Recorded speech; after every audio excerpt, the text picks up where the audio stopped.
This room, which was dark and warm, housed the oven used to heat the baths. The wood, which was passed into the room through a small door, fed the oven continually. Through some openings, cold air penetrated into the interior of the oven, where it was immediately heated and circulated via a hypocausto under the first two rooms of the baths. In the first room, the water thrown on the floor evaporated because of the heat, creating a dense, humid atmosphere. In the next room, called the warm room, the heat diminished but was enough to create an agreeable atmosphere.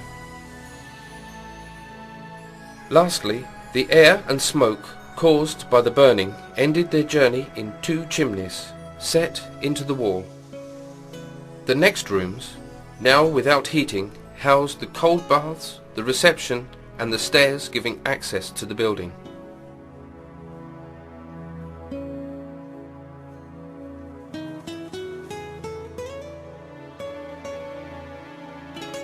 The baths were places for meeting, chatting, and resting, as well as places where the Muslim religion's requirement for hygiene and cleanliness could be fulfilled.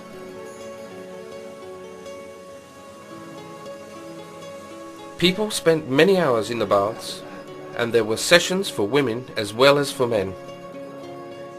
A large hall with a drinking fountain in the center served as the reception. Wooden platforms around the side walls of the hall, covered with matting and cushions, were used as changing rooms and places to meet and chat.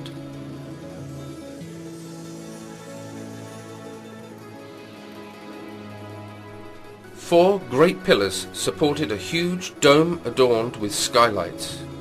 Sunlight shone through these to illuminate the hall.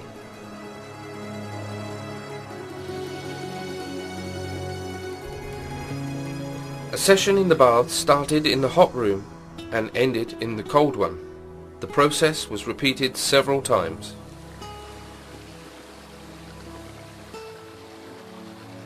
The cold room had two pools of cold water, one at each end of the room, which were fed by pipes set into the walls which carried the water from the water deposit in the woodshed to the pools.